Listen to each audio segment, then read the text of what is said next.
T shirt পরা, shirt পরা মেয়ে, জিন্স পরা মেয়ে সাদেক কায়েমকে ভোট দিচ্ছে। তো এখন এইটা তো জামাত শিবিরের সাথে তো এটা যায় না, তো তাকে ভোট দিয়েছে কেন? সে বলতেছে যে আমি শিবিরের এই ভাইদের সাথে নিরাপত্তা বোধ করি। এটা সিম্পল জিনিস, যে আমি ছাত্রদলের ছেলেদেরকে দেখলে আমার গুন্ডা পান্ডা মনে হয়। এখন এটা তো কেউ মনে করতে পারে, ভাই, তার তো স্বাধীনতা আছে। তারা দেখলে আমার চাঁদাবাজ লাগে, গাঁজাখোরের মতো লাগে।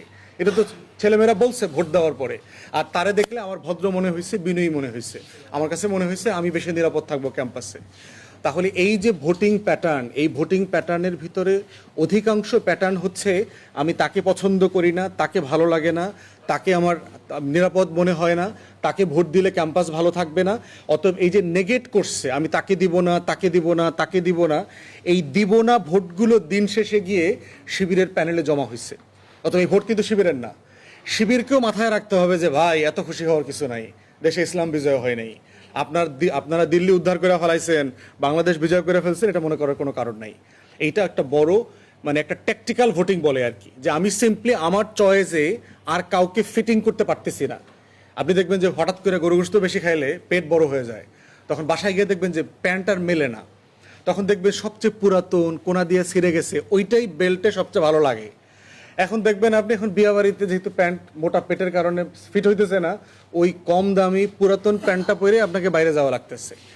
ভোটিং প্যাটার্নটা এরকম হয়েছে, অনেকগুলা দেবনা ভোটকে শিবিরের প্যানেলে একসাথে করা হয়েছে। এরপরে দেখেন প্রোপাগান্ডা, এন্টি শিবির প্রোপাগান্ডা করে যেটা করা হয়েছে, ট্যাগ করা পাকিস্তানি। দেখবেন আপনারা স্লোগান দিছে ক্যাম্পাসে যে আমি জানি তুমি জানো, সাদেক কায়েম পাকিস্তানি। তো এই যে ছেলেমেয়েরা 12 বছরের রিপ্লেসমেন্ট গ্যারান্টি নিয়ে তানভীর মেটালি প্রথম বাংলাদেশে। যারা একসাথে গত 24-এ আন্দোলন করছে, সবাই কিন্তু সাদেক কায়েমকে চেনে। ওরা একসাথে মারামারি করছে, ওরা একসাথে আন্দোলন সংগ্রাম করছে। সাডেনলি আপনি এই ছেলেটাকে পাকিস্তানি বলতেছেন, সাধারণ শিক্ষার্থীরা কিন্তু এটা ভালোভাবে নাই যে কেন আপনি তাকে পাকিস্তানি বানাচ্ছেন কেন?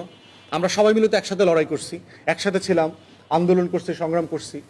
ফরহাদ ছেলেটা পরিচিত ছিল না, ওর প্রার্থিতা বাতিল করার জন্য দেখবেন এক সপ্তাহ একটা রিট করছে, রিট করে ওকে জাতীয়ভাবে পরিচিত করায় দিছে। সে কিন্তু কোনো ফেভারিট ক্যান্ডিডেট ছিল না। এবং তারপরে এই যে বাম বলয় টলয় বিভিন্ন জাতীয় পত্রিকা ডেলিভারেটলি কিছু অজনপ্রিয় প্রার্থীকে ফার্স্ট পেজে কালারফুল 3 কলাম 4 কলামের নিউজ করে এমনভাবে পোট্রে করছে যে সে অলরেডি ভিপি হয়েই গেছে, অথচ ব্যাপক ভোটের সাথে সে হাঁটছে আর কি। তাহলে এই যে অনলাইনের জমানাতে ট্যাগ করা, গুন্ডামি মাস্তানি করা, 650 সাংবাদিক ডাকসু নির্বাচন কাভার করছে।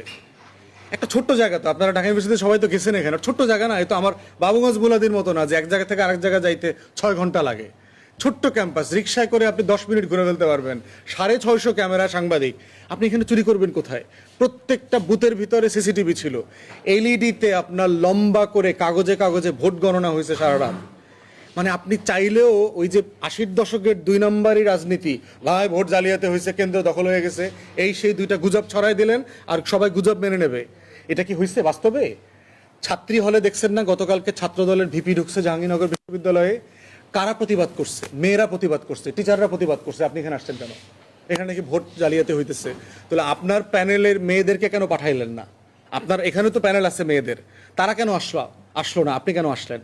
অতএব এই যে 2 নম্বরই চক্কর, এই চক্করের পলিটিক্স কিন্তু এখন আর চলবে না। এটা আমাদের সবার জন্য লেসন। যেই দলে